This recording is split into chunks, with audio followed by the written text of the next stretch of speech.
Oke, kita masuk dalam khotbah kita hari ini.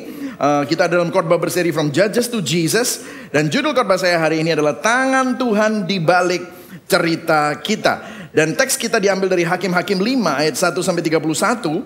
Tapi untuk awal kita akan baca ayat 1 sampai 9 dan kemudian kita akan baca pelan-pelan sampai ayat yang ke-31 meskipun mungkin kita tidak akan cover semuanya, tapi mostly we will cover all of them. Ya, kita akan mulai dari ayat 1 kita baca bersama-sama. Saya akan bacakan ayat yang genap dan kita akan membacanya bergantian. Hakim-Hakim 5 ayat 1. 3, 2, 1. Pada hari itu bernyanyilah Deborah dan Barak demikian. Karena pahlawan-pahlawan di Israel siap berperang, karena bangsa itu menawarkan dirinya dengan sukarela, pujilah Tuhan. Ayat 3, dengarlah ya raja-raja, pasanglah telingamu ya pemuka-pemuka. Kalau aku mau bernyanyi bagi Tuhan, bermazmur bagi Tuhan Allah Israel. Tuhan, ketika engkau bergerak dari Seir, ketika engkau melangkah maju dari daerah Edom, bergoncanglah bumi, tirislah juga langit, juga awan tiris airnya. Ayat 5, gunung-gunung bergoyang di hadapan Tuhan Allah Israel.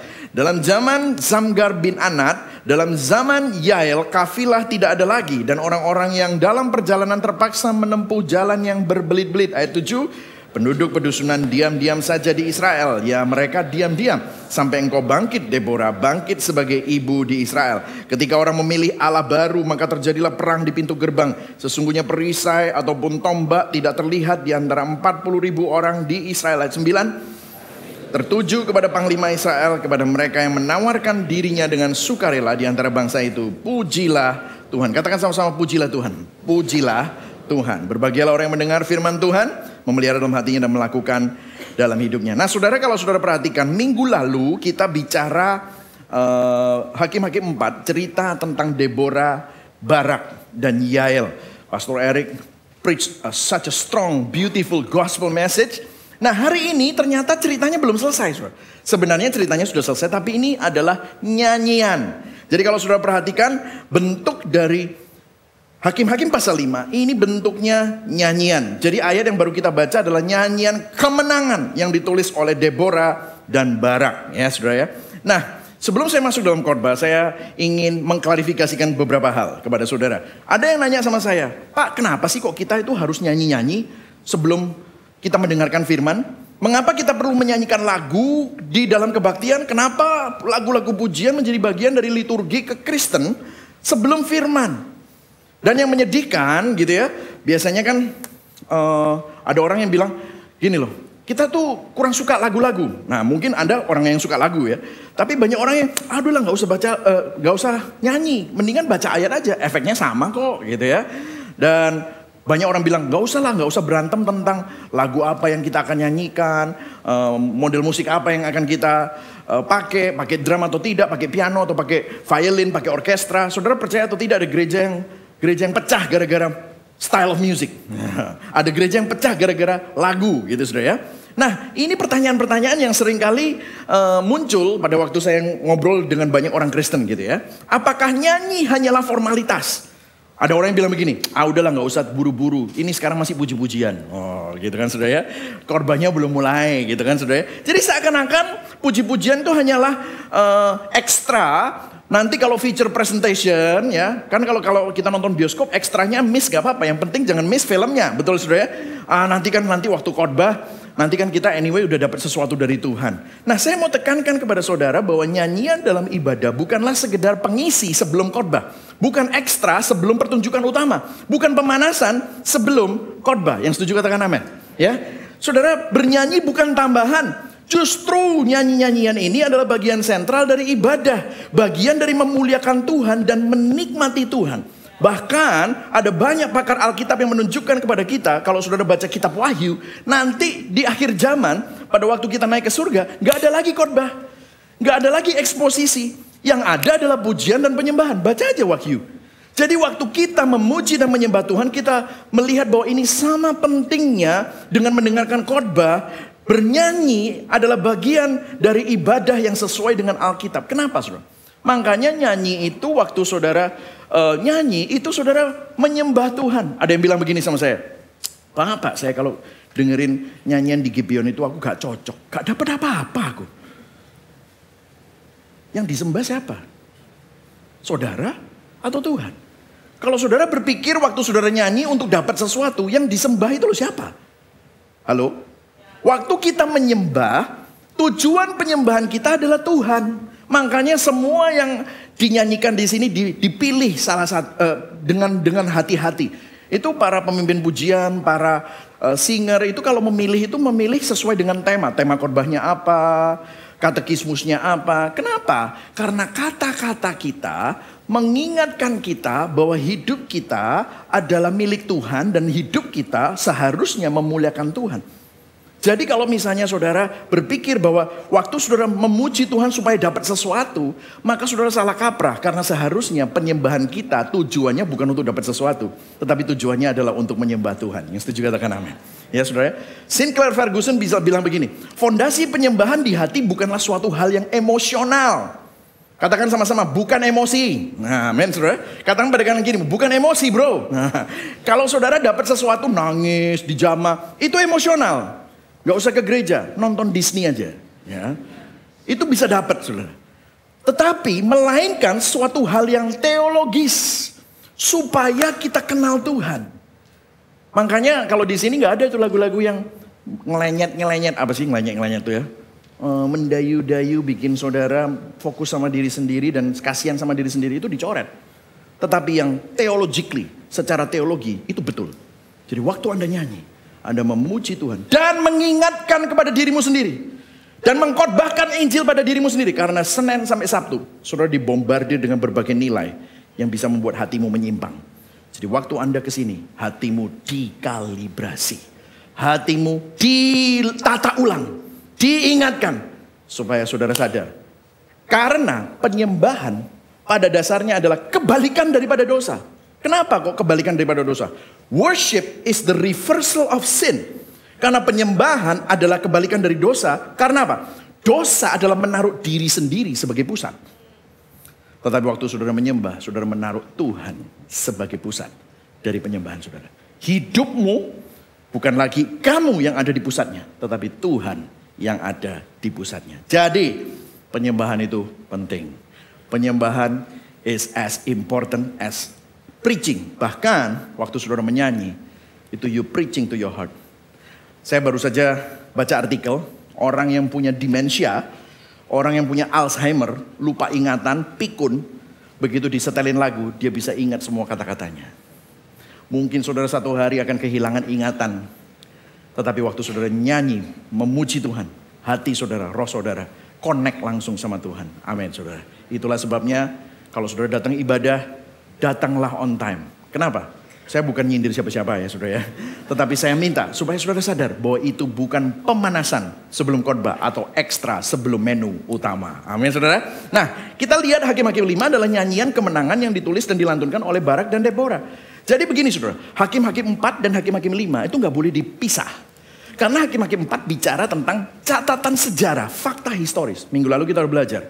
Nah Hakim-Hakim 5 adalah interpretasi teologis dari sudut pandang Tuhan. Nah ini yang menarik saudara. Itulah sebabnya poin saya ada 3. Sang pahlawan yang sesungguhnya itu siapa? Kemudian yang kedua, ada suatu undangan untuk berpartisipasi. Kita diundang untuk berpartisipasi. Kemudian yang ketiga, kontras antara musuh dan sahabat Tuhan. Oke, kita akan mulai yang pertama, sang pahlawan yang sesungguhnya. Yang siap belajar katakan yes. Oke. Nah saudara, saya akan berikan sedikit recap Hakim-Hakim 4. Jadi ceritanya kan begini saudara ya. Bangsa Israel masuk dalam siklus dosa. Kalau saudara masih ingat siklus dosanya, saya nggak tampilkan di sini, tetapi ada 4. Yang pertama pemurtatan. Kemudian apa yang terjadi? Allah menyerahkan mereka gara-gara mereka menyembah berhala. Allah menyerahkan mereka, ada penindasan. Terus kemudian ada perintihan karena ditindas bangsa Israel itu mengeluh kepada Tuhan. Belum tentu bertobat, tetapi mengeluh. Maka Tuhan membangkitkan hakim-hakim. Di situ ada pembebasan. Tapi biasanya damai 40 tahun, rest 40 tahun. Maka pemurtatan lagi. Ini diulang sampai 7 kali. Ceritanya juga begini. Orang-orang Israel menyembah berhala. Tuhan menyerahkan mereka ke tangan Yabin, Raja Kanaan. Yabin ini punya panglima, komandan yang hebat. Namanya Sisera. Sisera itu punya 900 kereta perang. Semuanya kalah sama Sisera ini. Dan apa yang terjadi? Israel tidak berdaya di hadapan kekuatan Raja Kanaan. Mereka bertekuk lutut dijajah selama berpuluh-puluh tahun. Kemudian mereka merintih, mereka berseru kepada Tuhan. Tuhan mendengarkan seruan mereka. Tuhan membangkitkan seorang hakim perempuan, gender yang sangat tidak sesuai, yang dengan kualifikasi. Minggu lalu kita belajar ternyata Alkitab tidak selalu bicara tentang laki-laki ya, patriarki. No, not necessarily. Buktinya Deborah di sini adalah seorang pahlawan yang Tuhan bangkitkan. Kemudian Deborah mendatangi Barak, seorang prajurit. Pergi lawan Sisera. Tuhan akan menyerahkan Sisera ke dalam tanganmu. Tapi Barak menjawab, aku akan pergi jika kamu akan pergi. Kayak Titanic aja. I jump, you jump. Gitu saudara ya. Tapi ini aku pergi kalau kamu pergi. Gitu ya saudara ya. Kemudian apa yang terjadi? Deborah berkata, tentu aku akan pergi. Tapi kamu tidak akan mendapatkan kemuliaan di akhir pertempuran ini. Tuhan akan menyerahkan Sisera di tangan seorang perempuan. Seorang wanita. Dan kita berpikir bahwa wanita itu adalah Deborah. Merujuk pada dirinya sendiri. Jadi Barak memimpin 10.000 prajurit mengalahkan Sisera dengan 900 keretanya. Dan Sisera lari saudara. Melarikan diri ke sebuah kemah. Kemah itu suaminya seorang wanita namanya Yael. Ini keluarga suka pindah-pindah. Tapi somehow pindahnya tepat di mana si Sisera ini lari ke sana. Sama Yael dilayani. Sisera pikir aman karena suaminya punya treaty. Punya persetujuan, damai. Sisera kasih susu. Sisera menyanyikan lagu tidur. Tiba-tiba, kocar. Itu apa? Ada paku tenda. Disikatin di sininya Sisera. Mati saudara. Wah ini violent banget ya. Ini kayak Game of Thrones beneran saudara ya. Dan apa yang terjadi? Sisera mati di tangan ibu rumah tangga. Makanya saudara pelajarannya apa? Jangan macam-macam sama emak-emak ibu rumah tangga ya saudara. Ya. Jangan meremehkan the power of ibu rumah tangga. Seorang panglima yang kuat, hebat, gagah mati oleh seorang ibu rumah tangga. Jadi dari peristiwa ini orang-orang Israel melihat bahwa Tuhan itu menolong mereka. Nah di Hakim-Hakim 4 kita bertemu dengan 3 pahlawan yang berbeda. Deborah, Barak, dan ada plot twist. Tiba-tiba sang wanita itu bukan Deborah, ternyata Yael. Jadi ada 2 pahlawan wanita di sini. Nah, Hakim-Hakim 5 dimulai dengan nyanyian. Nah, saya nggak usah baca lagi, tetapi apa yang menjadi inti dari permulaan nyanyian ini? Perhatikan saudara. Barak dan Deborah tidak menulis lagu ini untuk menceritakan keberanian dan prestasi dan pencapaian mereka yang luar biasa. No. Mereka menulis lagu ini untuk merayakan keselamatan dari Tuhan. Karena sebenarnya yang jadi pahlawan bukan Barak. Yang jadi pahlawan bukan Deborah. Yang jadi pahlawan bukan Yael. Tetapi Tuhan adalah pahlawan sejati umatnya. Tuhanlah pahlawan di balik semua pahlawan. Amin saudara. Jadi kalau saudara hari ini ditolong oleh hamba Tuhan. Ditolong oleh seseorang yang baik sama saudara. Jangan mempahlawankan manusia. Karena kadang-kadang kita ini salah kaprah. Bahkan Tuhan pakai orang tuamu, Tuhan pakai orang yang baik, Tuhan pakai orang yang memperhatikan kamu, Tuhan pakai care group leadermu, Tuhan pakai core team yang ada di care group leader. Bagus, tetapi kita semua ini manusia berdosa. Jangan kultuskan manusia berdosa. Tetapi percayalah di balik semua orang yang baik, orang yang dipakai Tuhan, tetap saja Tuhanlah pahlawan di balik semua pahlawan. Yang setuju katakan amin. Karena Tuhan bekerja di balik semua cerita kita. By the way, kita pikir itu cerita kita. Tahukah saudara? Cerita kita itu sebenarnya ceritanya Tuhan. Amin saudara. Katakan sama-sama. Cerita kita adalah ceritanya Tuhan. Katakan kepada kanan kirimu. Ceritamu, kamu pikir itu ceritamu. Tetapi itu ceritanya Tuhan. Amin saudara. Ini kita harus camkan. Karena apa? Tuhan pahlawan sejati umatnya. Jadi kalau ada sebuah gereja menolong saudara. Ada seorang yang rohani menolong saudara. Kalau ada sebuah care group menolong saudara. Itu Tuhan yang pakai mereka. Tuhan yang pakai papa mamamu. Tuhan yang pakai pastor itu. Jangan kultuskan siapa-siapa. Pandanglah kepada Tuhan yang ada di balik semua pahlawan yang sesungguhnya. Yang setuju katakan amin. Amin.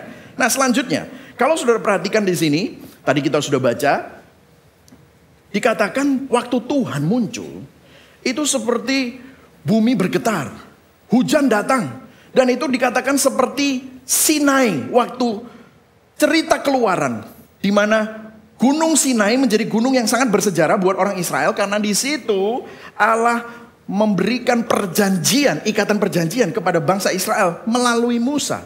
Jadi perhatikan gambar yang digambarkan oleh Deborah. Bagaimana Deborah menyamakan Tuhan yang bergerak membantu mereka perang. Jadi ceritanya begini saudara. Pada waktu itu waktu perang, mereka tuh 10.000 orang. Tapi kalah sama 900 kereta perangnya Sisera. Dan saudara tahu, itu perangnya di dekat sungai. Sisera pasti nggak mau perang di situ kalau tahu bakal hujan. Jadi cuacanya cerah.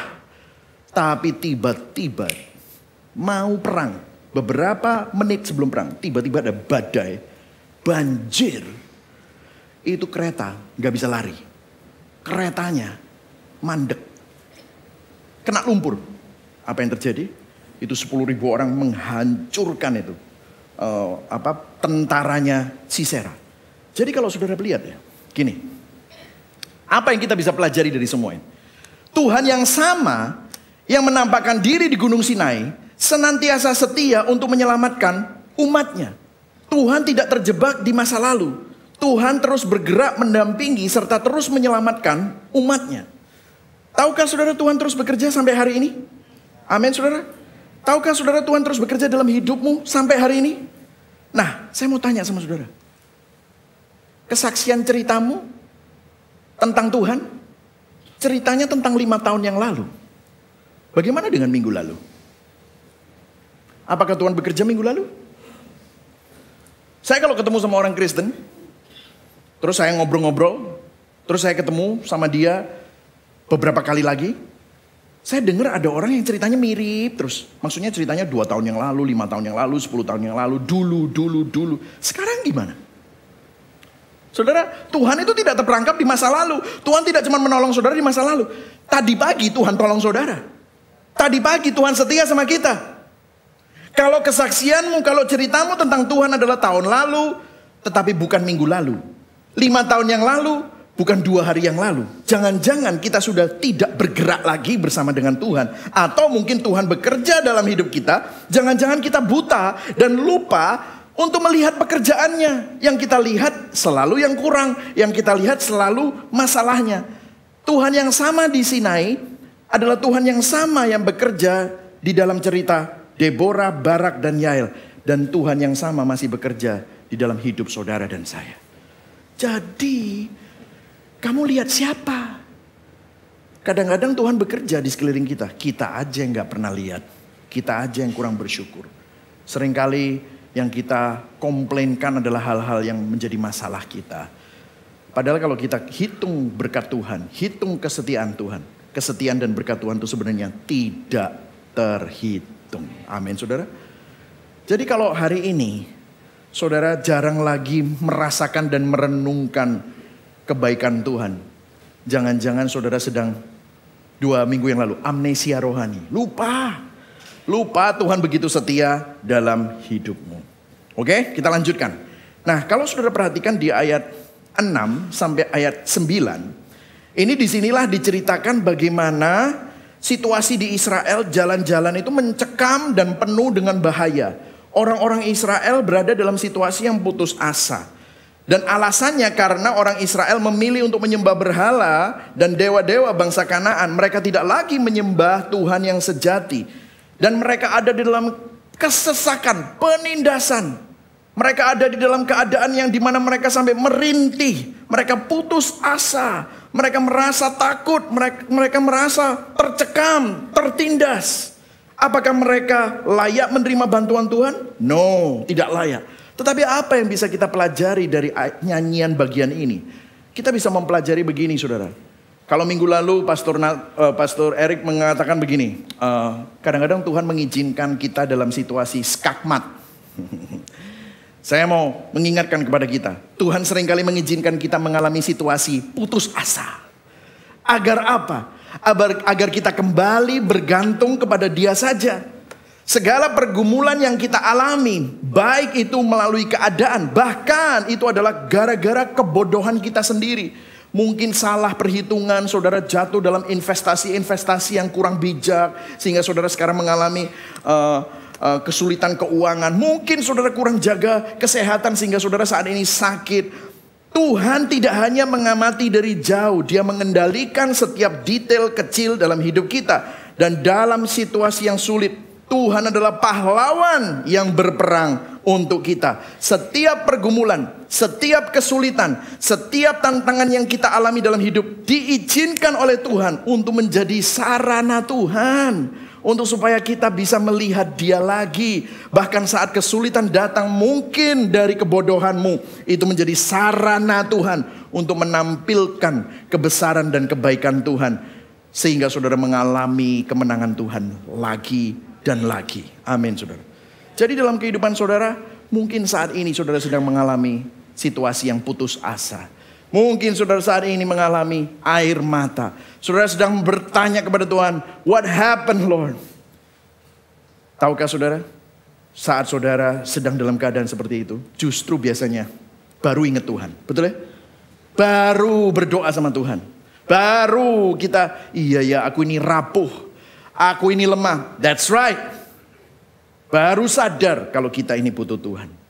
Dave Ralph Davis di dalam bukunya Judges Such a Great Salvation, dia bilang begini, umat Tuhan yang tertindas memperoleh penghiburan besar saat mengetahui bahwa Tuhan yang sama yang datang ke Sinai adalah Tuhan juga yang berulang kali menyelamatkan umatnya dari penderitaan. Terus dia bilang begini, Sang Omnipotent bermurah hati menyelamatkan umatnya berulang-ulang.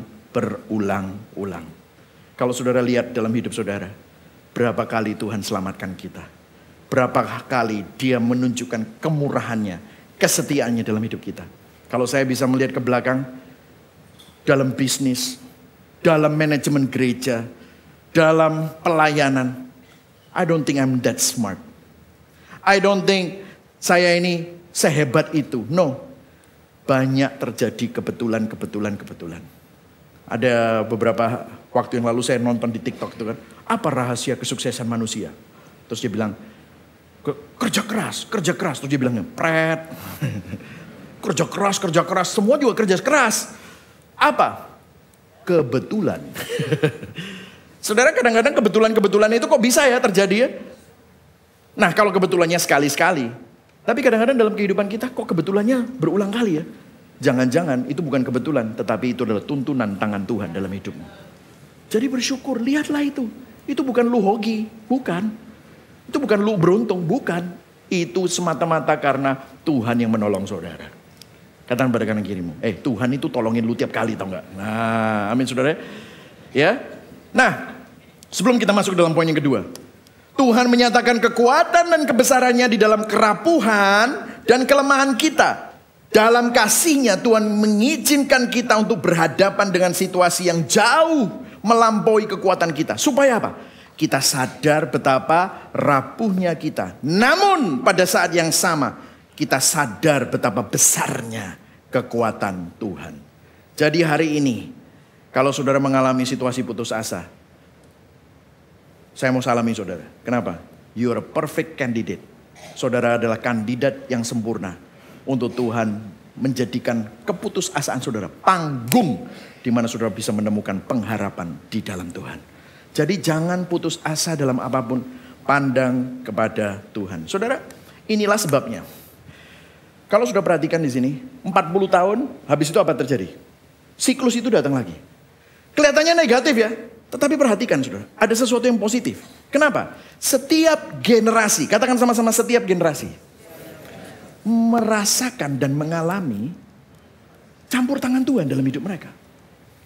Saudara, saya sebagai orang tua, sekarang saya sudah punya anak dewasa. Anak saya yang paling besar umur 22 tahun ini. Saya harus membiarkan dia saat ini mengalami segala sesuatu. Saya nggak mau micromanage him. Let him make the mistake. Saya nggak mau terlalu mengontrol dia. Biar dia jatuh. Biar dia jalan. Saya doakan. Of course saya kasih arahan. Tetapi pada saat yang sama, saya harus mengizinkan dia mengalami masa-masa putus asa.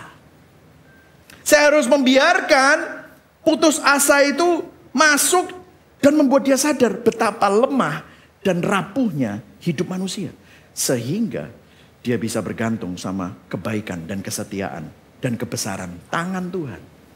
Saya pernah mengalaminya, di mana orang tua saya pun gak bisa bantu saya. Saya harus mengalaminya sendiri.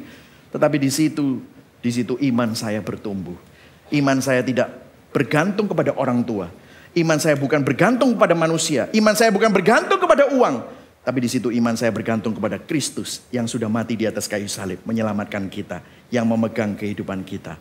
Amin, saudara. Jadi kalau saudara, para orang tua yang sudah punya anak dewasa, izinkan anakmu mengalami situasi putus asa. Karena di situ kekuatan dan kebesaran Tuhan dapat muncul, bersinar di dalam kerapuhan dan kelemahannya. Biarkan itu terjadi. Doakan dia. Doakan dia. Supaya mereka pun juga mengalami Tuhan. Amin, saudara. Dan kalau saudara saat ini sedang mengalami ini, Tuhan sedang berperkara dengan Anda supaya imanmu bukan iman pinjaman lagi. Iman istrimu, iman suamimu. No. Iman itu menjadi iman yang personal buat dirimu sendiri. Oke, kita masuk dalam poin yang kedua. Ada suatu undangan untuk berpartisipasi. Nah, ini belum kita baca ayatnya. Tapi ada yang menarik. Karena fokus lagu beralih dari Tuhan kepada umat Tuhan. Jadi pujian ini muncul, tapi juga ada teguran di dalam lagu-lagu ini. Nah, perhatikan, saya akan bacakan buat saudara, tapi perhatikan di sini, saudara akan melihat ada suku-suku Israel yang diundang Tuhan dan berpartisipasi. Tapi ada suku-suku Israel yang menolak untuk berpartisipasi. Dan lihat, pada hari waktu itu, turunlah umat Tuhan ke pintu gerbang. Bangunlah Deborah. Bangunlah, nyanyikanlah suatu nyanyian. Bangkitlah Barak, giringlah tawananmu, hai anak Abinoam. Lalu turun para bangsawan yang terluput. Umat Tuhan turun baginya sebagai pahlawan. Nah, lihat ya, ayat 14. Dari suku Efraim, mereka datang ke lembah mengikuti engkau. Ya, suku Benyamin. Jadi suku Efraim, suku Benyamin. Dengan laskarmu. Dari suku Makir, ada suku Makir. Turunlah para panglima. Dan dari suku Zebulon, orang-orang pembawa tongkat pengerah. Dan juga para pemimpin suku Isakar menyertai Deborah. Seperti Isakar, demikianlah Naftali menyertai Barak. Mereka menyusul dia, menyerbu masuk lembah. Tetapi pihak pasukan-pasukan suku Ruben, ada banyak apa, saudara? Ada banyak apa? Pertimbangan. Ini sampai diulang 2 kali. Ini lagu nyanyi loh, saudara.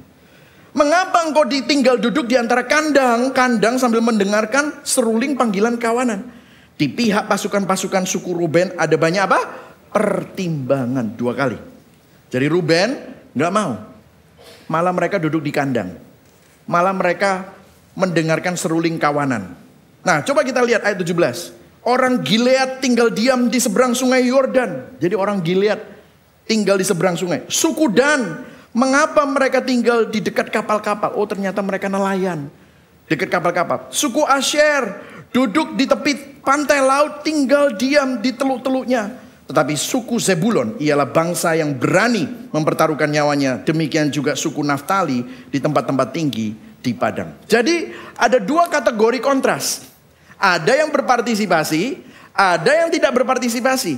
Meresponi undangan Tuhan, dan yang satunya tidak meresponi undangan Tuhan. Dan kalau saudara perhatikan di sini, ada suku-suku seperti apa? Efraim, Benyamin, Isakar, Zebulon, Naftali, itu menerima pujian. Wah, hebat. Kamu berkata iya. Tetapi suku-suku seperti Ruben, Gilead, dan Asher memilih untuk tidak menerima undangan dan berpartisipasi. Mereka menerima teguran. Deborah mengatakan ada banyak pertimbangan. Coba perhatikan di sini ya. Bukan berarti kaum Ruben itu menolak. Tapi mereka mempertimbangkan. Ada banyak pertimbangan. Artinya apa? Didiskusikan. Bukan gitu. No, gue gak mau. Gak gitu. Didiskusikan, dipikirkan, dihitung-hitung. Tetapi mereka memutuskan bahwa itu bukan waktu yang tepat untuk meninggalkan kandang. Oh, ternyata, nah saya sampai pelajari dari beberapa komentari, ini bicara, ceritanya begini, saudara. Itu kan kalian mau nyerang kan? Ya udah kalian serang aja. Soalnya aku punya banyak kandang. Teman-teman Asher, Gilead itu punya kapal. Mereka juga punya bisnis di teluk-teluk, mungkin tambak udang, tambak gitu ya. Ya udah kalian serbu aja. Kalau menang, mereka juga ikut untung. Tapi kalau kalah, nanti mereka bilang, aku gak melok-melok. Wah, pinter ya. Ini politikus, saudara. Ternyata ujung-ujungnya apa? Ekonomi. Masalahnya tentang duit. Jadi ujung-ujungnya mereka kalau sampai Israel kalah, mereka kan bilang sama Raja Jabin, gue gak ikut loh. Tapi by the way, mau gak? Ada domba, beli silakan.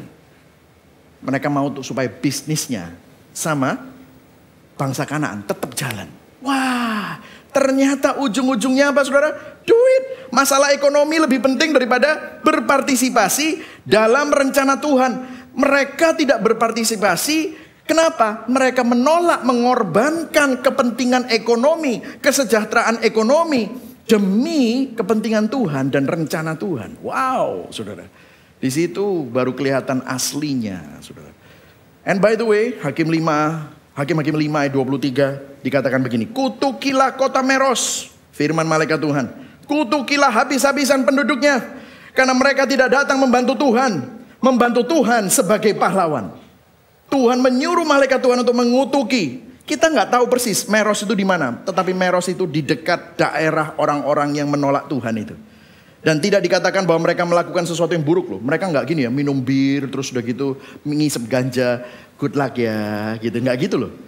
Mereka diem-diem, netral, golput. Ya, mereka nggak peduli. Yang mereka lakukan adalah tidak melakukan apa-apa. Mereka tidak terlibat. Mereka menolak untuk membantu umat Tuhan. Dan malaikat Tuhan mengutuk mereka. Nah, apa yang bisa kita pelajari dari ini semua? Perhatikan. I know this is tough truth. Ini kebenaran yang sangat berat. Tetapi begini saudara. Dari sudut pandang Tuhan, kepasifan dan tidak melakukan apa-apa bukanlah posisi netral. Mengatakan tidak atas undangan Tuhan bukanlah posisi netral. Kita berada di dalam berkat Tuhan atau kita berada di luar Tuhan, yaitu di bawah kutuk. Tidak ada posisi netral. Tidak meresponi undangan Tuhan. Tidak berpartisipasi atas undangan Tuhan. Artinya saudara sedang menolak Tuhan. Coba periksa hati kita masing-masing akhir-akhir ini. Berapa banyak Tuhan sudah memberikan undangan demi undangan untuk Anda bertobat.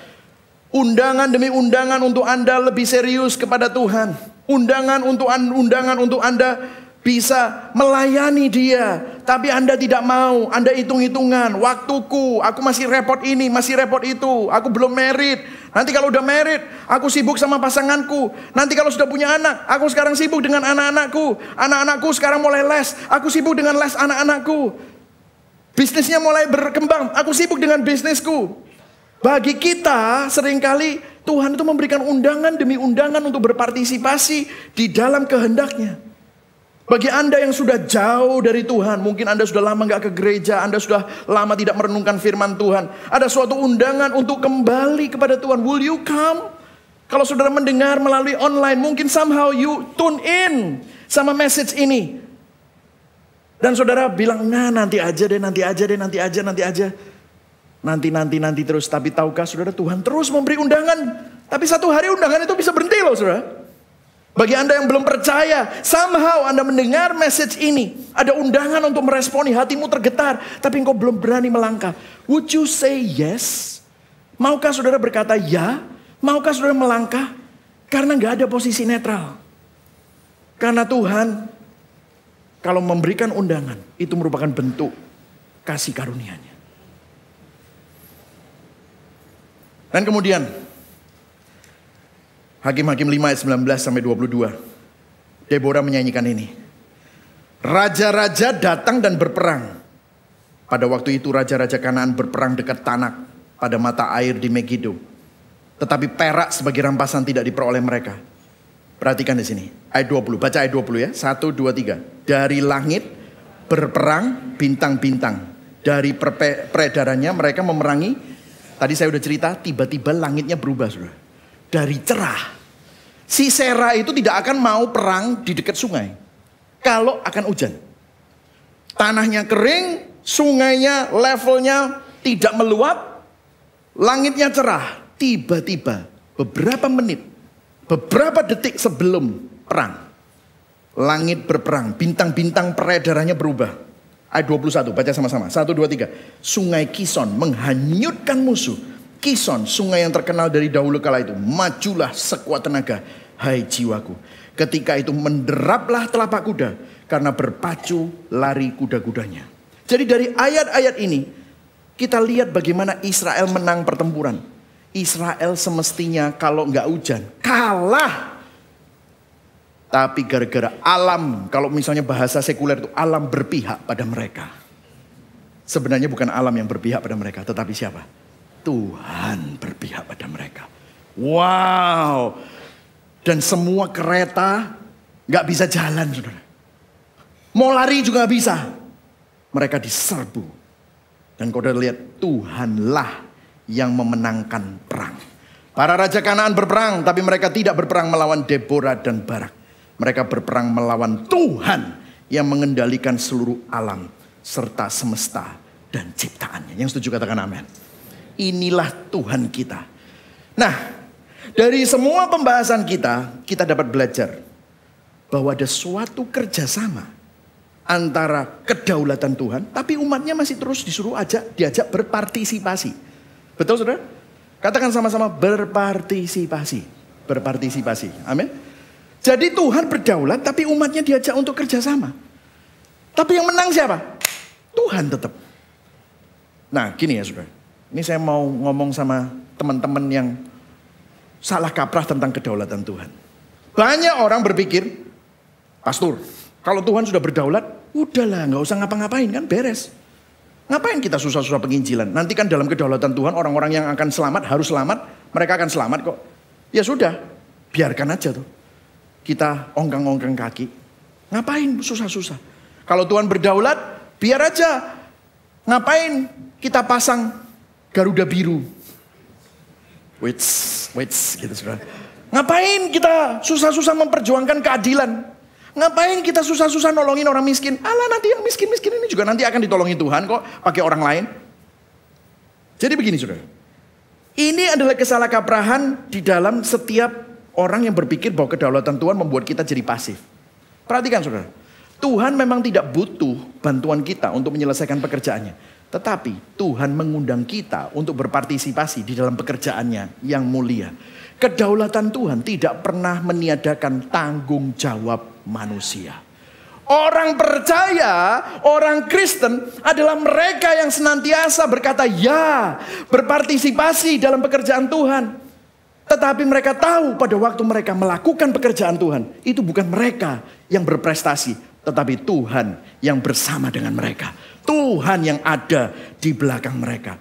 Saya mau klarifikasi, apakah Tuhan berdaulat? Ya. Apakah Tuhan mengendalikan segala sesuatu? Iya. Tapi apakah kita harus tetap aktif? Yes. Apakah kita perlu terus berkata ya dan berpartisipasi? Ya.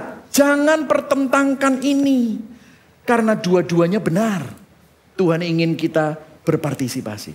Saya kasih ilustrasi ya saudara. Saya beberapa waktu yang lalu saya lihat TikTok. Ada seorang ibu yang baking cookie sama anaknya yang masih kecil umur 3 tahun. Jadi umur 3 tahun disuruh baking cookie. Of course dia gak bisa banyak saudara. Terus diwawancara sama temennya. Kenapa kamu mau baking cookie sama anakmu yang umur 3 tahun? Kan jadi kotor semua. Dan memang kitchennya kotor semua. Terus belepotan semua. Karena sama dia dicicip-cicipi gitu saudara ya. Gak karu-karuan dengan coklat dan yang lain-lain. Terus dia bilang, bukankah lebih cepat kalau kamu yang baking terus biar anakmu yang makan? Oh iya memang. Aku bisa melakukannya dalam waktu 30 menit. Tapi gara-gara anakku aku ajak untuk berpartisipasi di dalam proses baking cookie ini. Jadinya 180 menit. Hampir 3 jam bikin cookie. Saudara. Dan habis itu kotor semua. Terus ditanyain siapa yang harus bersihin semua kekotoran ini? Ya aku. Tapi kenapa kamu kok mau? Kamu malah senyum-senyum. Karena waktu aku melakukan ini. Aku sedang menciptakan suatu pengalaman. Aku sedang menciptakan suatu kenangan yang bisa anakku ingat. Aku sedang menciptakan suatu kebersamaan sehingga nanti anakku kalau besar dia tahu bahwa aku bukan cuma ngomong I love you, tapi aku mendampingimu di dalam setiap naik turun hidupmu. Wah, saudara, itu yang Tuhan lakukan.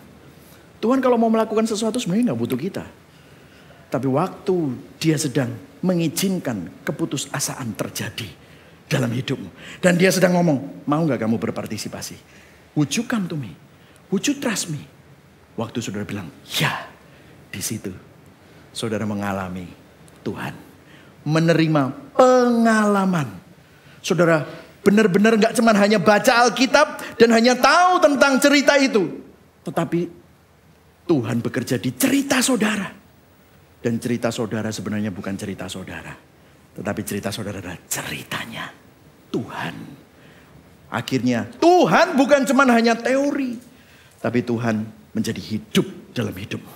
Cerita hidupmu ada dalam bingkainya Tuhan. Yang setuju berikan tepuk tangan buat Tuhan. Amin saudara. Itu. That's why. Tuhan berdaulat gak? Yes. Tuhan mau kita berpartisipasi? Yes. Karena kedaulatan Tuhan tidak pernah meniadakan kehendak bebas manusia. Kontras terakhir saudara. Kontras antara musuh dan sahabat Tuhan. Nah, kalau saudara lihat di sini tiba-tiba Deborah menyanyikan tentang Yael. Diberkatilah Yael istri Heber. Orang Keni itu melebihi perempuan-perempuan lain. Diberkatilah ia melebihi perempuan-perempuan yang di dalam kemah. Air diminta orang itu tetapi susu yang diberikannya dalam cawan yang indah disuguhkannya dadih. Tangannya diulurkan sambil mengambil patok. Tangannya mengambil tukul tukang. Ini ceritanya detail sekali. Ditukulnya Sisera. Cetok. Pelipisnya. Dihancurkan kepalanya. Diremukkan. Dan ditembus pelipisnya. Wah, lagunya violent saudara. Yang nyanyi cewek lagi. Wah, gitu keren ya. Mungkin ceweknya tatoan gitu saudara ya. Terus berotot gitu ya saudara. Bawa pedang gitu. Itu imajinasi saya ya. Terus di dekat kakinya orang itu rebah. Tewas tergeletak. Dekat kakinya orang itu rebah dan tewas. Di tempat ia rebah. Di sanalah orang itu tewas. Digagai. Diulang-ulang gitu saudara. Nah. Jadi bagian terakhir ini, lagu ini tentang dua wanita. Jadi yang pertama Yael, terus kemudian berikutnya dia menceritakan tentang ibunya Sisera. Dia bilang begini, di ayat 28-30. Saudara lihat ya, ini mendekati akhir. Dari jendela ibu Sisera menjenguk dan berseru dari tingkap. Mengapa keretanya Sisera tidak kunjung datang? Mengapa kereta-keretanya belum kedengeran? Karena Sisera ini terkenal selalu bawa kereta kuda. Yang paling bijak di antara dayang-dayangnya menjawab. Dan ibunya sendiri membalas perkataannya. Bukankah mereka mendapat jarahan dan membagi-baginya? Oh, dikirain tidak pulang-pulang soalnya bagi-bagi jarahan. Terus di sini ada sesuatu yang sangat sadis. Ini mamanya loh, bangga lagi. Gadis seorang, dua untuk setiap orang. Jadi kalau sudah kalah, biasanya apa yang terjadi? Cewek-cewek itu, para prajurit dapat dua cewek. Untuk dijadikan budak seks. Setiap orang jarahan kain berwarna sehelai dua untuk Sisera. Jarahan kain sulaman aneka warna sehelai dua untuk leherku. Jadi nanti jarahannya juga dikasihin kepada ibu dari sang panglima. Jadi kalau saudara perhatikan di sini, ibu Sisera dan dayang-dayangnya berasumsi bahwa Sisera sedang membagi-bagi jarahan perang, termasuk memperkosa wanita-wanita yang dijadikan budak seks untuk mereka. Tapi ironisnya di sini, Sisera yang biasanya memperlakukan wanita dan melecehkan wanita, memperkosa wanita, menjadikan wanita sebagai objek, dibunuh oleh seorang wanita. Wow, bukankah ini merupakan suatu keadilan Tuhan? Jadi begini saudara, mungkin saudara semua melihat ketidakadilan di negeri ini. Saudara semua melihat dan komplain sama Tuhan seperti Habakuk. Tuhan, mana sih kamu kok nggak membalas kejahatan? Orang-orang preman, orang-orang mafia-mafia, orang-orang yang jahat, korup, orang-orang yang main power play makin lama makin kaya. Sedangkan orang benar kok makin lama makin seakan-akan dipepet, dianiaya. Orang-orang yang merasa dirinya untouchable, mereka padahal orang-orang jahat. Dan saudara pasang Garuda Biru juga bilang, mana keadilan di negeri ini? Let me tell you. Memang saat ini seakan-akan tidak adil. Karena memang kita hidup di dalam dunia yang sudah jatuh di dalam dosa. Dunia yang sedang broken. Makin lama makin jahat. Makin lama ketidakadilan semakin nampak. Tetapi di situ membuat kita melihat bahwa satu hari akan ada keadilan di atas segala keadilan. Coba kita lihat, ada kontras satu lagi antara musuh Tuhan dan sahabat Tuhan. Di ayat terakhir dari ayat kita hari ini. Hakim-Hakim 5 ayat 31. Baca semuanya. 1, 2, 3. Demikianlah akan binasa segala musuhmu ya Tuhan. Tetapi orang yang mengasihinya bagaikan matahari terbit dalam kemegahannya. Lalu amanlah negeri itu 40 tahun lamanya. Deborah menutup nyanyian dengan doa agar semua musuh Tuhan binasa. Dan sahabat-sahabat Tuhan menjadi seperti matahari yang terbit dalam kekuatannya. Bagaimana kita mengambil kesimpulan dan pada saat kita melihat semua ketidakadilan yang ada di sekeliling kita? Tuhan akan menyelesaikan semua masalah satu hari. Tuhan akan memulihkan segala sesuatu. Kalau ada yang bilang Gusti ora sare, itu betul. Tuhan akan menegakkan keadilan yang sempurna satu hari. Musuh-musuh Tuhan akan binasa. Tetapi sahabat-sahabat Tuhan akan bangkit dalam kekuatan dan kemuliaan Tuhan. Mata Tuhan tidak pernah tertidur. Dia tahu. Tapi mungkin saat ini saudara bertanya, saudara bingung, dan saudara berteriak sama Tuhan. Mungkin ini belum kejadian. Tetapi bukan berarti apa yang saudara lakukan tidak berarti. Apa yang saudara lakukan tidak bermakna. Tetap bermakna. Lakukan yang baik. Terus tegakkan keadilan dimanapun saudara bisa melakukannya. Apapun yang saudara lakukan kalau saudara diajak berpartisipasi, terus bilang iya. Karena di situ Tuhan bersama dengan saudara. Dan tidak ada yang sia-sia. Katakan sama-sama, tidak ada yang sia-sia. Seperti Tuhan telah membuat Sisera dan Yabin binasa, Tuhan akan membuat semua yang jahat binasa. Mungkin sekarang kita belum melihat semua musuh Tuhan binasa. Tetapi setiap cerita yang kita kenal di dalam Alkitab memiliki akhir yang bahagia. Setiap cerita yang ada di dalam Alkitab, Tuhan tetap adil. Pertanyaannya begini, bagaimana dengan saudara? Nggak usah ngomong orang lain deh. Bagaimana dengan saudara? Apakah kita sahabat atau musuh Tuhan? Apakah saudara orang yang bilang ya waktu diundang berpartisipasi, ataukah saudara orang yang netral? Aku nggak musuh, aku juga nggak bilang ya, nggak ada posisi netral. Tuhan ingin saudara ada di pihaknya. Dan by the way, tahukah saudara, kita semua seharusnya adalah musuh Tuhan yang pantas menerima murkanya. Kita semestinya musuh Tuhan. Namun melalui iman kita berubah dari musuh menjadi sahabat Tuhan. Iman kepada Tuhan seperti yang ditunjukkan oleh Yael, seperti yang ditunjukkan oleh Deborah, seperti yang ditunjukkan oleh para hakim ini, mengubah posisi saudara dari musuh menjadi sahabat. Namun pertanyaannya begini, bagaimana kok bisa kita yang semestinya adalah musuh Allah jadi sahabat Allah? Apakah Tuhan mengorbankan keadilannya? Karena tadi dikatakan banyak kita ngomong tidak, banyak kita netral. Saya kalau mau jujur, saya nggak konsisten. Mungkin kalau pas lagi waras, saya bisa bilang ya. Tapi berapa kali saya jatuh bangun dalam perjalanan iman saya. Saya nggak berani bilang, oh Tuhan aku selalu setia. Lihat Petrus. Petrus bilang aku tidak akan meninggalkanmu Yesus. Tapi Petrus sang kepala rasul, dia menyangkal Yesus 3 kali. Lihat murid-murid Yesus, semua murid-murid Yesus lari. Padahal 3,5 tahun mereka melihat semua mujizat yang Yesus lakukan. Tidak ada orang yang bisa setia. Tidak ada orang yang bisa bilang ya terus menerus. Kita semua gagal, kita semua berdosa. Bagaimana saya yang gagal dan berdosa ini jadi sahabat Allah?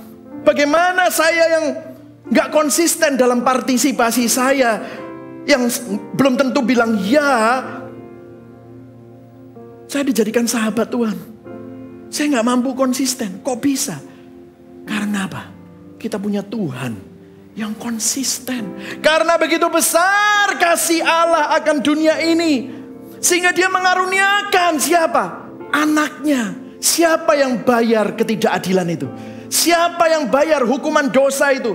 Siapa yang bayar hukuman ketidakkonsistenmu dan ketidakkonsistenku? Yesus yang bayar, bukan saudara yang bayar. Dia yang bayar. Di mana? Di salib. Yesus Kristus pahlawan kita yang sejati, berkorban, menanggung hukuman. Hukuman apa? Hukuman murka untuk dosa kita. Hukuman murka untuk kita yang ngomong tidak sama Tuhan. Disalib Yesus Kristus dengan gagah berani, dengan penuh ketabahan. Dia yang punya seluruh jagat raya alam semesta, tapi dia merapuh. Dia lahir di kandang. Dia jadi manusia biasa, tukang kayu, menjalani kematian. Namun dia bangkit, mengalahkan maut. Bagi siapa? Saudara dan saya. Disalib Yesus Kristus menegakkan keadilan Allah. Tetapi pada saat yang sama dia menyatakan kasih karunia Allah yang memungkinkan saudara dan saya yang tidak konsisten, saudara dan saya yang jadi musuh Allah seharusnya, menjadi sahabat Allah. Berikan tepuk tangan yang paling meriah buat Tuhan Yesus. Itulah Injil. Itu yang Tuhan lakukan buat saudara. Itulah sebabnya saudara dan saya, meskipun kita tidak konsisten, tapi saudara dipanggil dan dianggap sebagai sahabat Allah. Dan saudara, ada yang menarik di sini. Saya akan tutup dengan ini. Saya nggak akan baca ayatnya. Tetapi kalau tadi kita baca di ayat 24-27. Melalui nyanyiannya, Deborah menggambarkan tindakan Yael secara rinci. Tadi saya ceritakan, diulang-ulang. Dan mengulang adegan kematian Sisera dan kemenangan Israel berulang-ulang kali.